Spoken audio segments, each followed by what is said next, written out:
시청자 여러분 안녕하십니까. 뉴스7의 김용입니다. 대한민국 대통령의 비극이 되풀이되는 이른바 87년 헌정체제를 끝내야 한다는 목소리는 탄핵 전국 내내 울렸습니다. 개헌과 관련해서 우리 사회 공감대가 어느 때보다 높다는 평가도 많았습니다. 조기 대선을 앞두고 정치권에서 개헌론이 떠올랐습니다.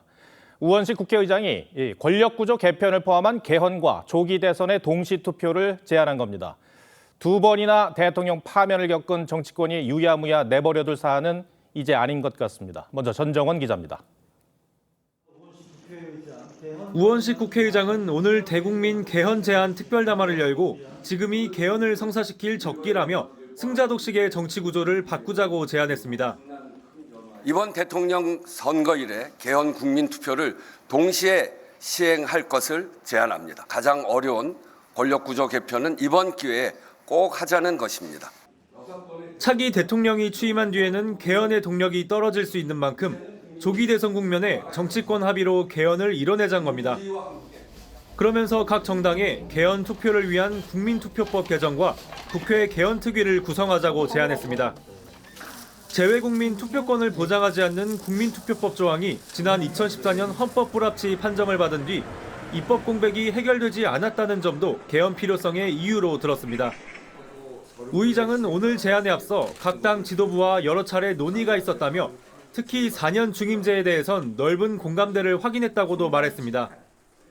다만 우 의장은 구체적 개헌안에 대해선 가이드라인으로 비칠 수 있는 만큼 따로 밝히진 않았습니다.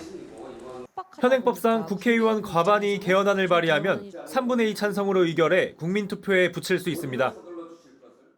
우 의장은 국민투표 준비 등을 감안해 이번 달 말까지는 개헌 논의를 마쳐야 한다고 했는데 각 당과 개파 간 이해관계가 달라 최종 결론에 이를 수 있을지는 미지수입니다. TV조선 전정원입니다. 그런데 민주당 내부 기류가 미묘합니다. 우원식 의장은 개헌 논의에 대해 민주당을 포함한 각 정당과 공감대가 있었다고 했지만 정작 당 지도부와 친명계에선 반대 목소리가 잇따라 나왔습니다. 반면 비명계는 환영의 뜻을 밝혔습니다. 최연국 기자가 이 내용 전해드리고 잠시 뒤에 민주당 출입 기자와 함께 당 내부 분위기 자세히 분석해드리겠습니다. 민주당 이재명 대표는 윤 대통령 탄핵 선고 전 내란 종식에 집중할 때라며 개헌 논의에 소극적 입장을 보여왔습니다. 우원식 의장의 오늘 제안에 이 대표 측은 개헌 시기와 구체적인 내용은 아직 정해지지 않았다고 했습니다. 친명계에선 반대 의견이 잇따랐습니다. 이현주 최고위원과 김용민 원내수석은 지금은 내란 세력 발본색원에 힘쓸 때라 했고 진성준 정책위 의장도 지금 개헌이 최우선 과제인가에 대해선 동의하기 어렵다고 일축했습니다. 정청래 법사위원장은 우 의장의 중심은 이해한다면서도 시간과 장소, 상황에 맞지 않는 국회의장 놀이를 중단하라고 강하게 비판했습니다. 다만 당내에선 개헌에 대한 논의가 일부 진행돼 온 것으로 알려졌는데 이 대표 역시 어떻게든 입장을 밝힐 걸로 보입니다. 좀 빠른 시간 안에 당 차원에서 또 지도부 차원에서 개헌에 대한 논의가 진행될 것으로. 반면 대선을 앞두고 개헌 동참을 요구했던 비명계는 일제히 환영의 뜻을 내비쳤습니다. 김경수 전 경남지사는 조기 대선 과정에서 여야 합의 가능한 범위부터 먼저 하자고 제안했고 김동연 경기지사 측도 대선 주자들이 개헌을 약속하고 차기 대통령은 결단과 희생으로 임기를 줄여야 한다고 강조했습니다. 향후 당 경선 과정에서 이 대표에 대한 개헌 공세가 거세질 전망입니다. TV조선 최원국입니다.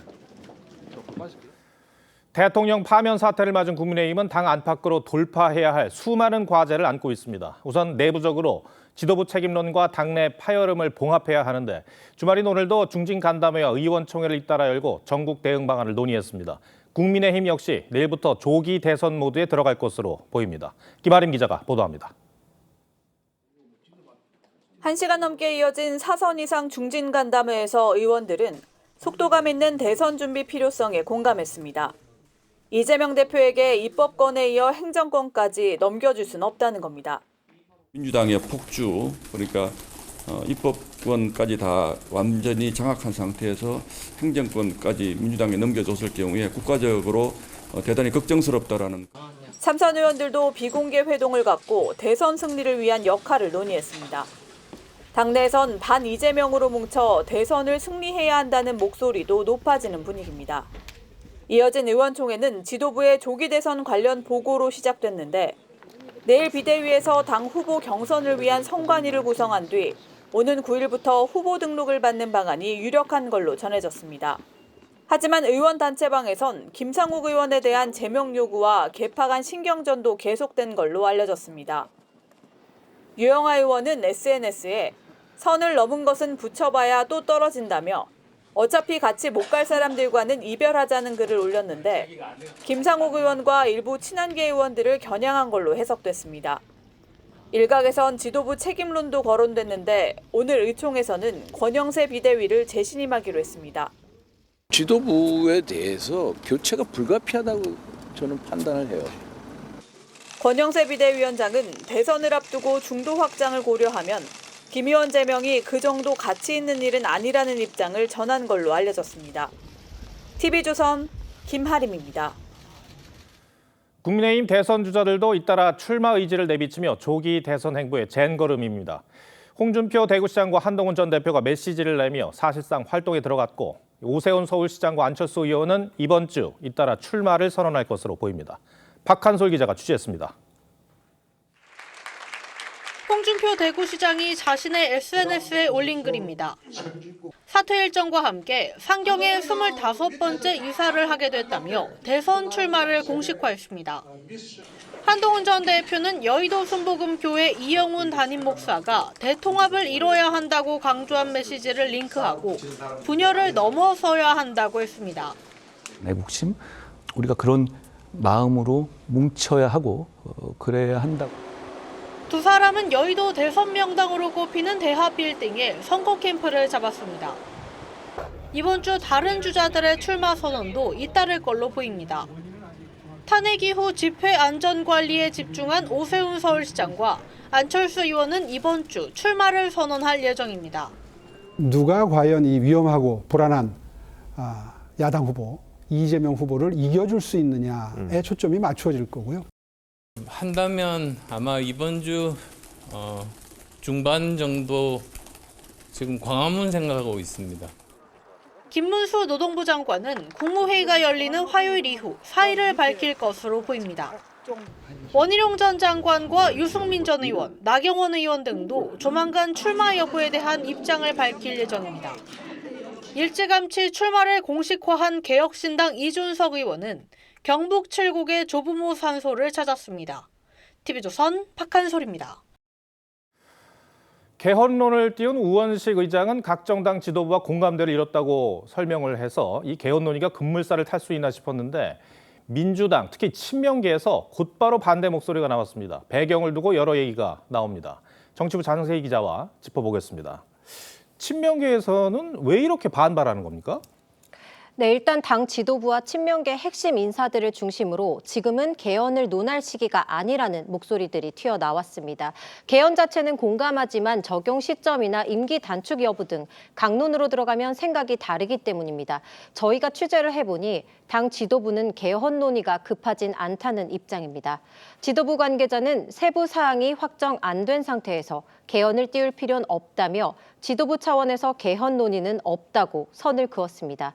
이 대표가 차기 대선 주자 중 압도적 1위를 달리는 상황에서 스스로 임기 단축 개헌을 얘기하거나 개헌으로 보수 진영과 자리를 나눌 뜻은 없다는 의미로 보입니다. 자, 그렇다면 정확히 어떤 부분에서 이견이 있는 걸까요? 우 의장이 정치권의 공감대가 형성돼 있다고 밝힌 대통령 4년 중임제를 과연 언제부터 적용할지가 핵심이 될 것 같습니다.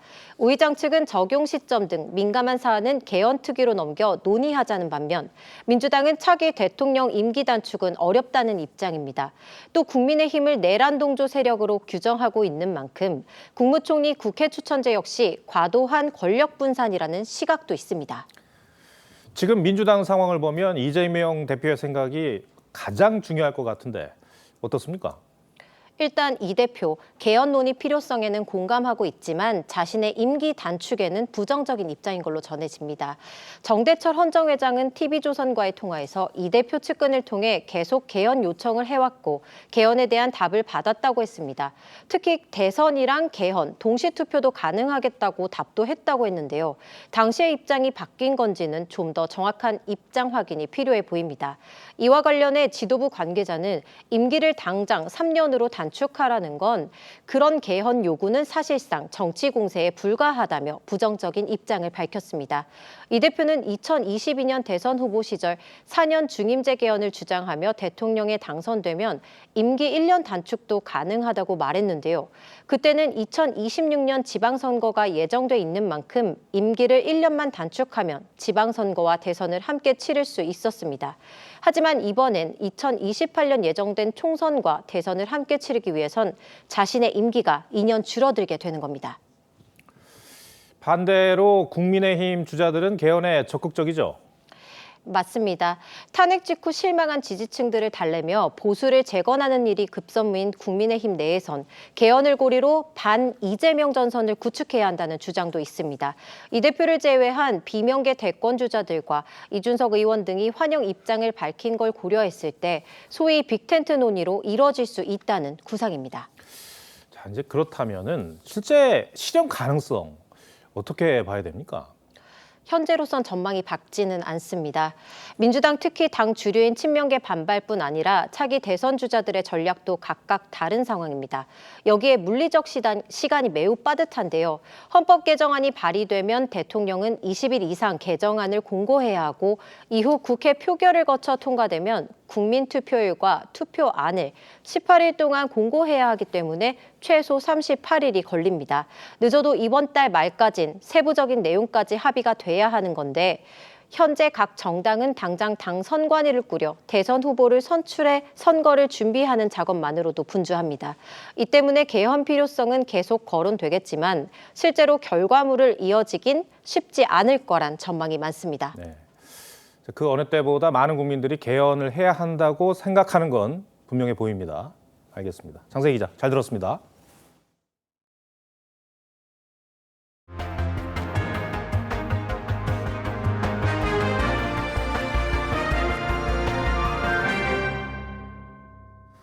윤석열 전 대통령이 파면 사흘 만에 두 번째 메시지를 냈습니다. 지지단체인 국민변호인단에게 자신은 대통령직에서 내려왔지만 늘 여러분 곁을 지키겠다고 했습니다. 이번 주부터는 대통령 기록물도 이관될 예정입니다. 조성호 기자가 보도합니다. 윤석열 전 대통령이 파면 후 두 번째로 낸 공식 입장은 지지단체인 국민변호인단을 향한 메시지였습니다. 특히 탄핵 반대의 목소리를 낸 청년들을 언급하며 현실이 힘들어도 좌절하지 말라고 했고 자신은 대통령직에서 내려왔지만 늘 여러분 곁을 지키겠다고 했습니다. 지난 2월 출범식의 함성을 기억한다며 단식과 삭발을 했던 지지자들의 사랑에 눈물이 났었다고도 했습니다. 우리 청년들이 자유민주주의의 소중함을 정말 재인식하게 되고 파면 직후 당의 대선 승리를 당부한 데 이어 조기 대선 상황을 염두에 둔 발언이란 관측이 나옵니다. 파면 사흘째 관저에 머무르고 있는 윤 전 대통령은 이르면 이번 주 서초동 사저로 옮길 것으로 전해졌습니다. 행정안전부는 이번 주부터 대통령 비서실을 우선으로 대통령 기록물 이관 작업을 시작합니다. 대통령 기록물법에 따르면 차기 대통령 취임 전까지 기록 이관을 완료한다고 돼 있어 2달이 채 남지 않은 상황이 고려된 것으로 보입니다. 전례에 따라 한덕수 권한대행이 대통령 지정기록물로 지정해 최장 15년간 비공개 처리할 수 있습니다. 개헌 관련 문건이 지정기록물로 지정될 경우 민주당의 공세 등 논란으로 이어질 가능성도 있습니다. TV조선 조성호입니다. 윤 전 대통령은 취임 전 거주했던 서초동 자택으로 돌아갈 것으로 보입니다. 저희 취재진이 서초동 지역 주민과 상인들을 만나 분위기는 어떤지 알아봤습니다. 이나라 기자가 현장에 다녀왔습니다. 3년 전 윤석열 전 대통령은 당선 직후 6개월간 서초동 사저에 머물면서 주민들의 지지와 환호를 받았습니다. 당선 축하 연수막도 이곳저곳 붙어 있었지만 이제는 윤 전 대통령 관련 흔적을 찾을 수 없습니다. 주민들과 인근 상인들은 윤 전 대통령 부부가 돌아오면 집회 시위로 몸살을 앓지 않을까 우려합니다. 아파트는 지장이 많죠. 시끄럽고 많이 집회하면 좀 시끄럽다고 말을 많이 하더라고요. 당기지 않겠죠. 성공해서 돌아오시면 사고를 하겠지만 실패 돌아오신 데서 이웃으로서 안타깝다는 반응도 나옵니다. 안타깝죠. 여기 같이 맨날 뱉은 분이 그렇게 안타깝지. 얼마나 좋으신데.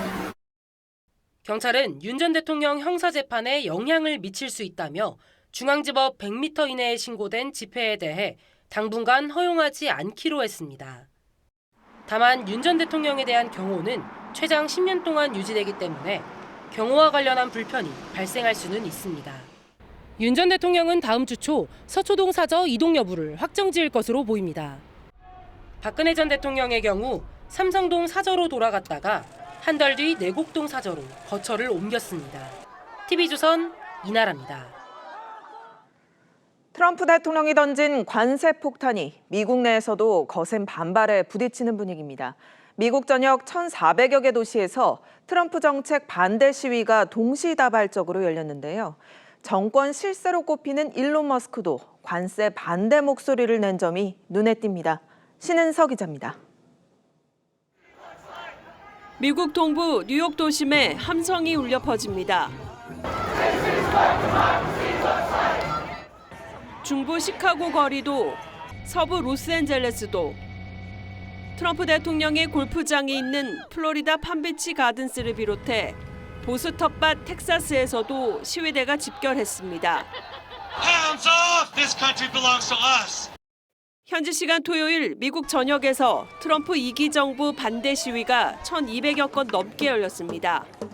And it's all being done for him and for Elon Musk and all the billionaires and everybody else.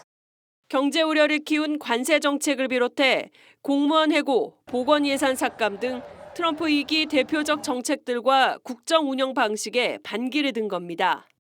Their groceries and people being deported and people who are actually much more vulnerable than I am that I'm here for. I'm coming next and I'm going to have a good country when I'm older.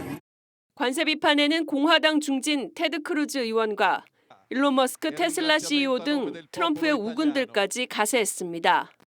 버락 오바마 전 대통령 역시 침묵을 깨고 트럼프의 행보를 직격했습니다. It is up to all of us to fix this. It's not going to be somebody comes and saves you.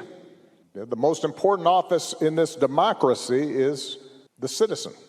하지만 트럼프 대통령은 골프를 즐기면서 관세 정책은 경제혁명이라며 아랑곳하지 않는 모습입니다. TV조선 신은서입니다. 인건비가 비교적 저렴한 동남아시아를 생산기지로 삼고 있던 우리 기업들도 관세 여파에 비상이 걸렸습니다. 미국이 베트남과 같은 동남아 국가들에게 최대 49%의 높은 관세를 부과하면서 이제는 생산 거점을 바꿔야 할지 고민이 깊어진 겁니다. 유혜림 기자입니다. 삼성전자가 30조 원을 투자해 마련한 베트남 생산기지.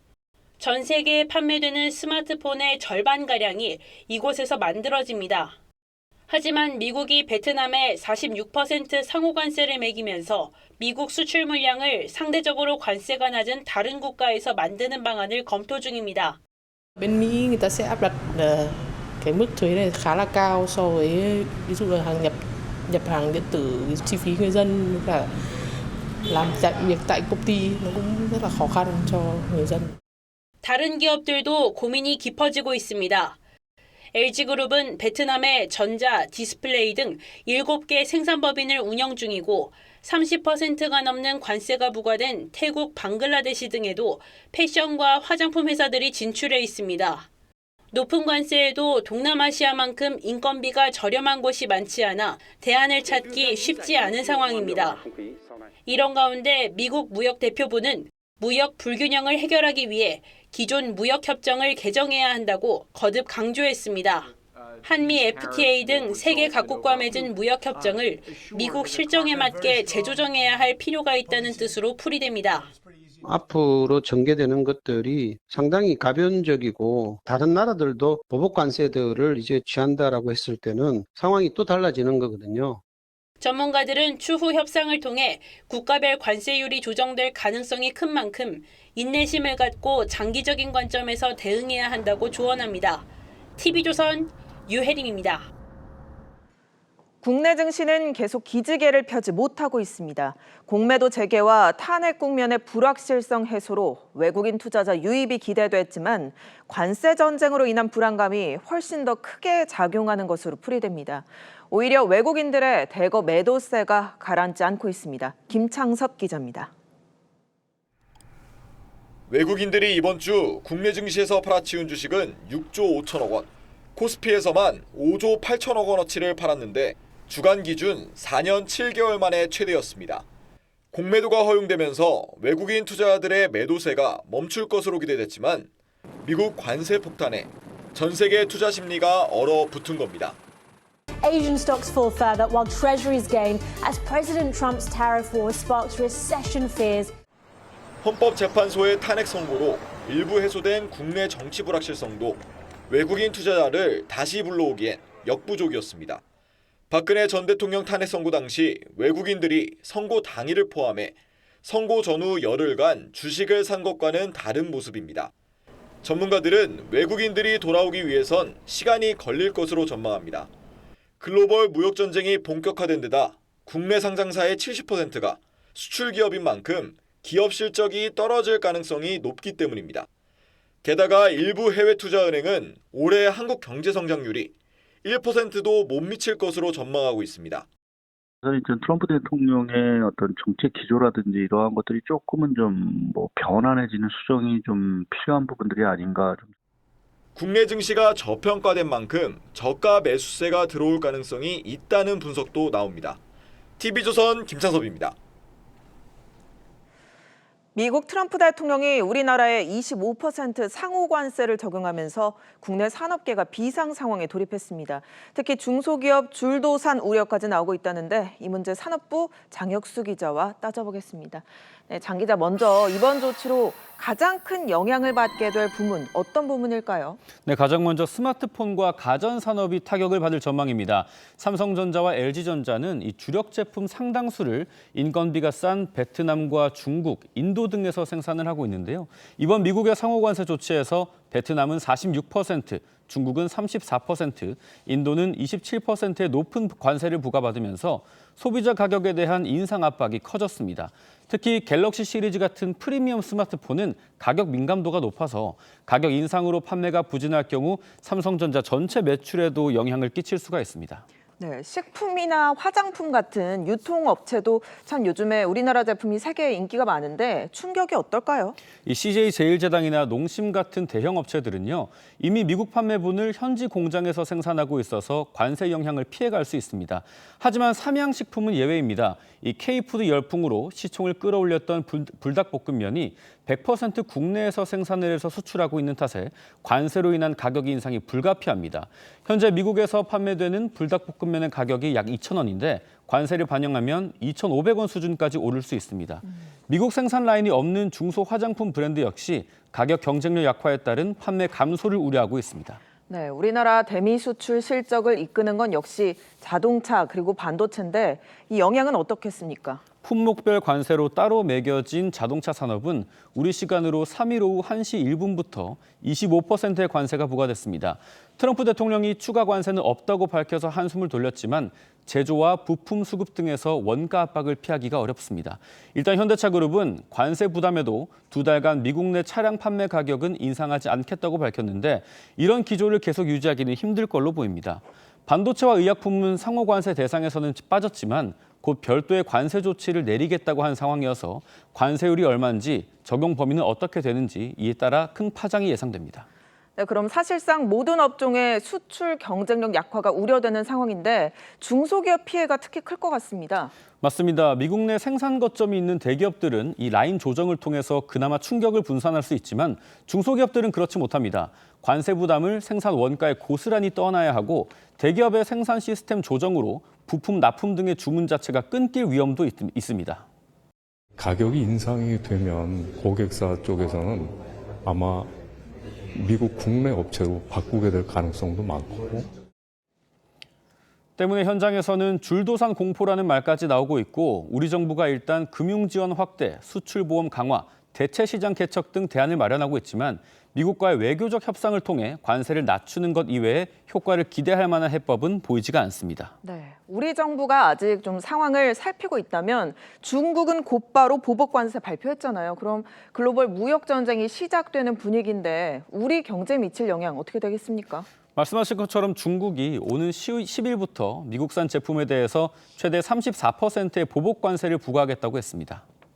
美方做法不符合国际贸易规则，严重损害中方的正当合法权益，是典型的单边霸凌做法。 이렇게 양국 간 갈등이 본격화되면 세계 무역기구 체제를 기반으로 한 자유무역 질서가 흔들릴 수 있습니다. 무엇보다 지난해 우리나라의 대중 수출이 19.5%, 미국이 18.8%에 달하는데 관세 전쟁으로 글로벌 교역량이 줄면 수출 의존도가 높은 우리 경제는 타격이 더 클 수밖에 없습니다. 트럼프 대통령의 막무가내식 관세 정책에 정말 어떻게 대응해야 할지 정부도 고민이 깊을 것 같습니다. 장 기자 잘 들었습니다.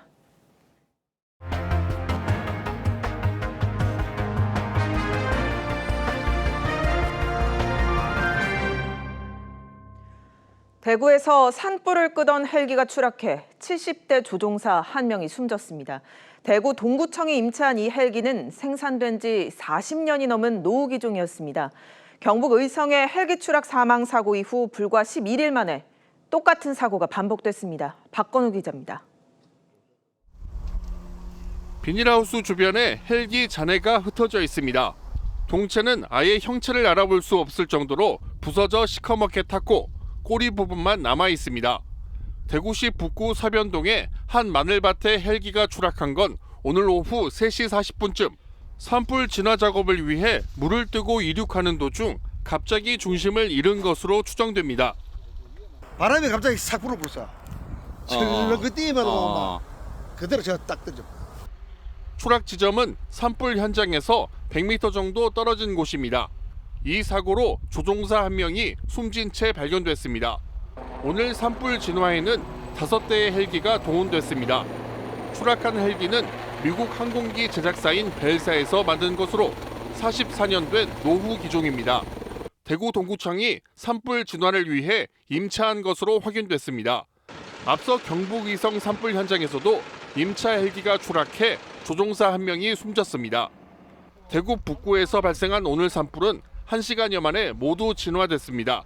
경찰과 소방당국은 현장 수습이 마무리되는 대로 정확한 사고 경위를 조사할 계획입니다. TV조선 박고루입니다.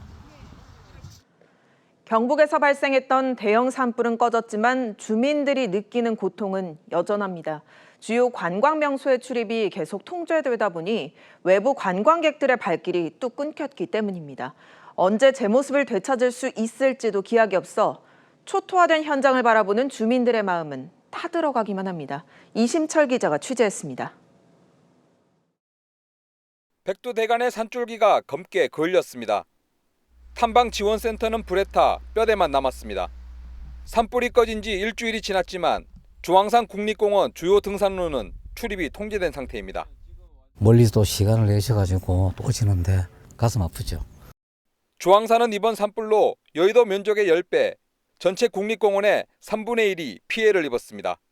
낙석 위험이나 산사태 위험이 도사리고 있습니다. 안전이 확보된 후에 탐방로가 개방이 된 후에 방문해 주셨으면. 국립공원 입구에 있는 식당 등 상점 30여 곳은 사실상 휴업 상태입니다. 요새는 평일에도 막 한 팀 아니면 2팀 평일에는. 방손님 그것도. 주말은 없어요.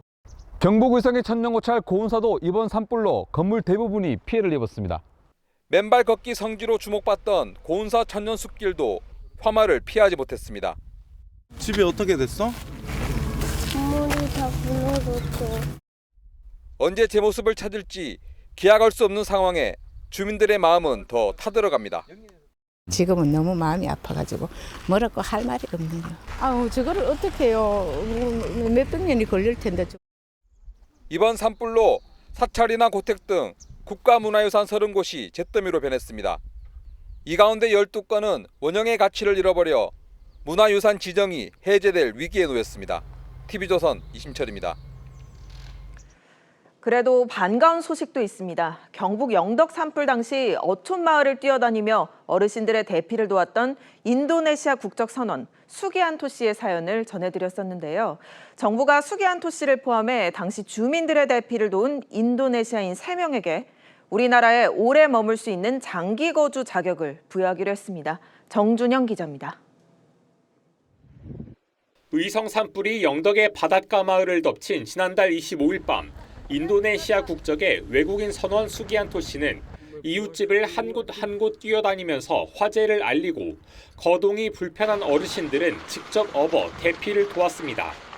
전기와 통신이 끊긴 데다 마을이 해안 비탈길에 있던 만큼 고령의 주민들이 대피가 어려워 큰 피해가 일어날 수도 있던 상황이었습니다.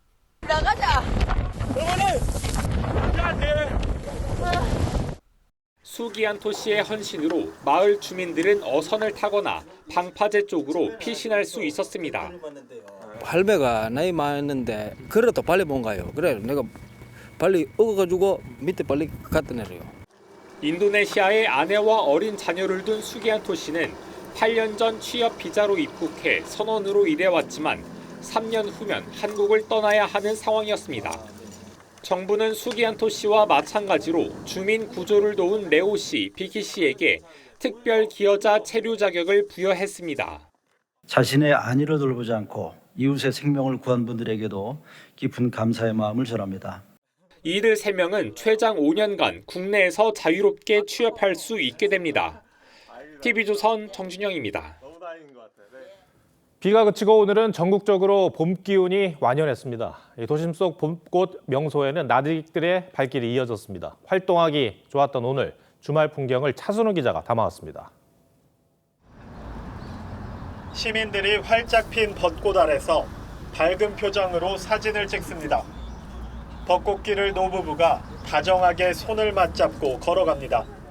꽃을 보면 누구나 즐겁다고 하잖아요. 근데 참 옛날에 젊은 시절의 그 추억이 다시 되살아난 것 같고. 다음 주 8일부터 닷새간 벚꽃 축제가 열리는 여의도 윤중로도 오늘 낮부터 차량이 통제됐습니다. 상춘객들은 미리 여의도를 찾아 봄 정취를 만끽했습니다. 벚꽃이 많이 필까 걱정했는데 그래도 오늘 날씨도 좋고 그래서 벚꽃 많이 본 것 같아요.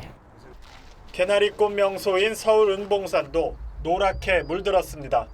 산 중턱마다 핀 노란 개나리꽃이 봄이 왔음을 알립니다. 희망을 느낄 수 있는 그런 색을 찾다 보니까 또 개나리를 찾게 됐고 또 이렇게 와보니 너무 좋습니다. 탁 트인 시야에 목마를 탄 어린아이도 연신 카메라 셔터를 누릅니다. 서울시의 미세먼지 농도는 지난달 5일 이후 30여일 만에 가장 낮은 수준을 기록했습니다. 도심 속 휴식처를 찾은 시민들은 봄꽃과 함께 잠시나마 일상의 피로를 잊었습니다. 내일도 낮 기온이 24도까지 오르면서 당분간 포근한 봄 날씨가 이어질 전망입니다. TV조선 차순우입니다. 건조한 날씨가 계속되면서 곳곳에서 불이 많이 나고 있습니다. 광주의 한 주택에선 화재로 70대 주민이 숨졌고 대전에서는 폐기물 처리 시설에서 불이 나 직원 30여 명이 대피했습니다. 사건 사고 소식 노도일 기자입니다. 주택가에서 시뻘건 화염과 함께 연기가 쉴 새 없이 쏟아져 나옵니다. 어제 저녁 7시쯤 광주 서구의 한 단독주택에서 불이 났습니다. 순간 연기가 달라들어오더라고. 순간에. 그러니까 아들이 불났다고, 옆집 불났다고 막 튀어나와주셨죠. 불은 1시간 반 만에 꺼졌지만 주택에 살고 있던 70대 남성이 숨진 채 발견됐습니다. 뿌연 연기가 하늘 위를 뒤덮었습니다. 오늘 오후 1시 반쯤 대전 대덕산업단지에 있는 한 폐기물 처리 업체에서 불이 났습니다. 소방당국은 대응 1단계를 발령하고 화재 진화에 나서 1시간 반 만에 큰 불길은 잡았습니다. 화재 당시 공장에서 일하던 30여 명의 근로자는 긴급 대피했습니다.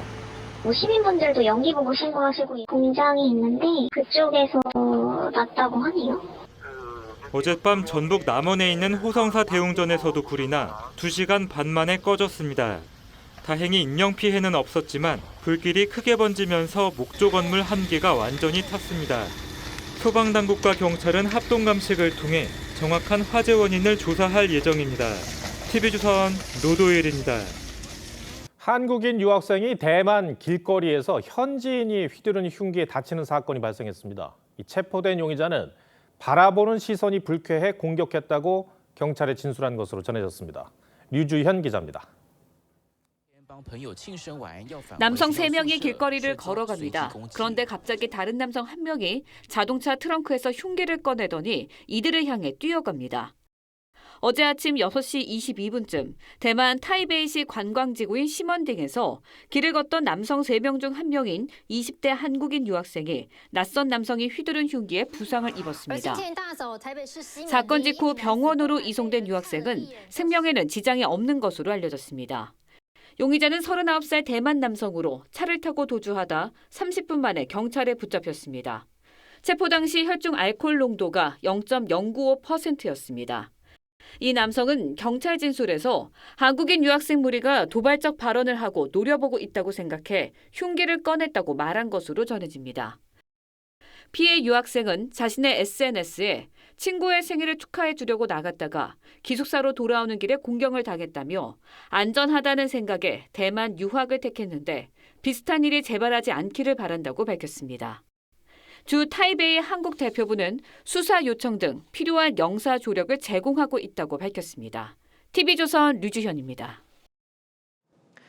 반려동물을 키우는 인구가 1,500만 명인 시대가 되면서 키우던 동물을 버리는 사람도 늘고 있습니다.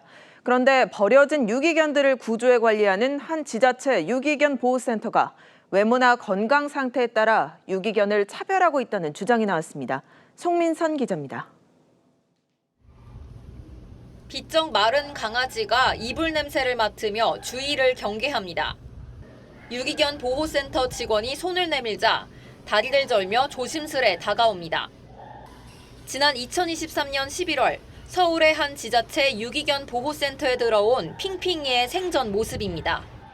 약간 절뚝이로 살면 되는 친구였고 활발하게 무릎에도 올라오고 했던 친구인데 나이가 많지도 않았고 외모도 그렇게 모난 친구가 아니었거든요. 다리를 저는 핑핑이는 들어온 지 2달여 만에 동물구조협회로 옮겨져 열흘 뒤 안락사됐습니다. 동물구조협회는 수도권 유기견들이 마지막으로 모이는 곳으로 이곳 역시 수용 공간이 부족해 새 주인을 찾지 못하면 안락사 절차를 밟습니다. 핑핑이가 있던 센터가 동물구조협회에 넘긴 강아지는 1년여 동안 9마리, 2마리 빼곤 모두 안락사됐습니다. 대부분 장애나 질병이 있거나 나이가 많거나 덩치가 커진 유기견들이었습니다. 센터 직원들끼리 합의를 해서 컨트롤 못할 것 같은 아이들, 입이 안 될 것 같은 아이들을 보내는 거예요. 외모나 건강 상태에 따라 사실상 유기견을 2번 버린다는 지적이 나옵니다. 공간이나 예산이 있으면 저희도 이런 욕 안 먹죠. 실갱이할 필요도 없고 저희 다 품으면 되죠. 해당 지자체는 유기견을 동물구조협회에 즉시 보내는 다른 지자체들과 달리 자체 관리 노력을 하고 있다면서도 앞으로는 이관 시 외부 자문을 받겠다고 말했습니다. TV조선 송미선입니다. 영국을 대표하는 젊은 팝 아티스트 필립 콜버트의 작품이 한국에 왔습니다. 옛 거장들의 명화를 현대적인 방식으로 재해석한 작품들을 박소영 기자가 소개합니다. 두 손으로 수화기를 받치고 있는 바닷가재. 초현실주의 작가 살바도르 달리의 1936년작 바닷가재 전화기를 떠올리게 하는 작품입니다. 또 다른 가재는 마르셀 듀샹의 그 유명한 소변기를 뒤집어 썼습니다. 영국 팝 아티스트 필립 콜버트는 작업을 통해 옛 거장과의 대화를 시도합니다. 과거의 것을 비틀어 새로운 의미를 만드는 데서 즐거움을 찾기 때문입니다. There is so much meaning in the everyday, so much poetry in everyday life. So for me that's like a huge inspiration for my work, but I'm also inspired by old master paintings and you know history and mixes together in one big soup. You know the grand and the everyday, it's all very meaningful. 미술은 소통이자 언어이기에 모두가 즐길 수 있도록 하는 것이 중요하다는 작가. 서울 석촌호수에 높이 6m에 달하는 대형 조각을 영구 기증한 것도 이런 이유입니다. I'm very honoured that to have my sculpture, The Painter, exhibited in such an iconic, beautiful location in Seoul.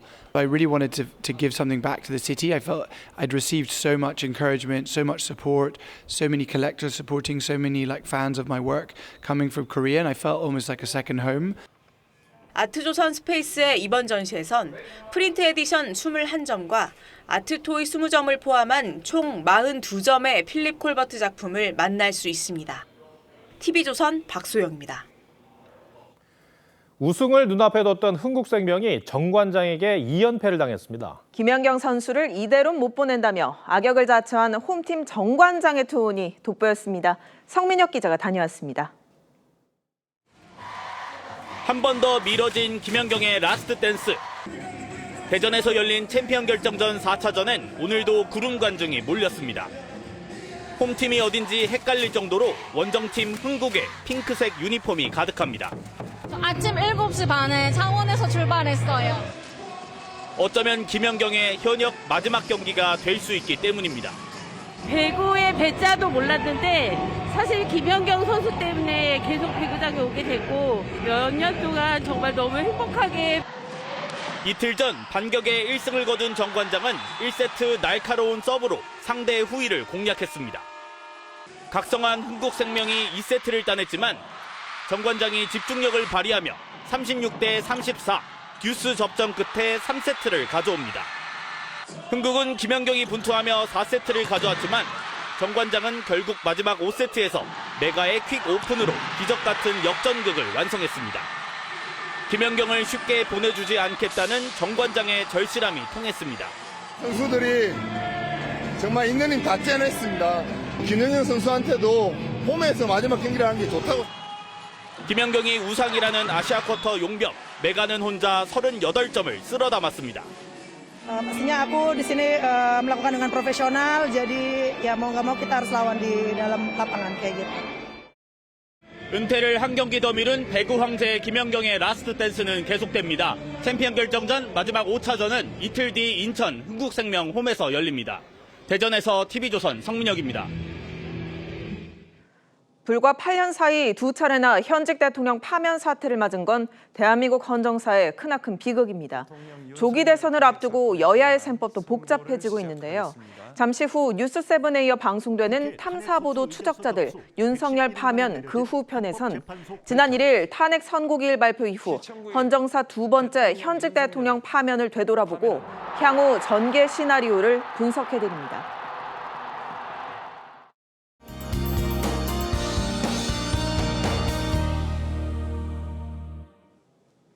비가 내렸던 어제와 달리 오늘은 화창한 날씨 속에 전국 곳곳에서 봄꽃의 향연이 펼쳐졌습니다. 서울에서는 다음 주 초중반쯤에 만개한 벚꽃을 감상할 수 있을 것으로 보입니다. 내일부터는 기온이 더 오르겠습니다. 내일과 모레 서울의 한낮 기온이 20도 안팎까지 오르며 포근하겠습니다. 내일도 대부분 지역에서 바람이 강하게 불겠는데요. 특히 산지를 중심으로 순간 풍속 초속 20m 안팎의 거센 돌풍이 불겠습니다. 내일 전국 하늘은 대체로 맑겠으나 수도권과 강원도는 밤부터 차차 흐려지겠고 5mm 미만의 비가 조금 내리겠습니다. 내일 새벽부터 오전 사이 중부 서해안과 경기 북부에는 안개가 짙게 끼는 곳이 있겠습니다. 내일 아침 기온은 평년과 비슷하겠는데요. 서울과 청주 6도, 제주 10도로 시작하겠습니다. 한낮 기온은 오늘보다 더 높겠습니다. 서울 20도, 대구 24도로 평년 기온보다 2도에서 5도 정도 높겠습니다. 수요일 오후에 중부지방을 시작으로 목요일에는 전국 대부분 지방에 비가 내리겠습니다. 날씨였습니다. 4월 6일 일요일 뉴스7 마치겠습니다. 시청해주셔서 고맙습니다.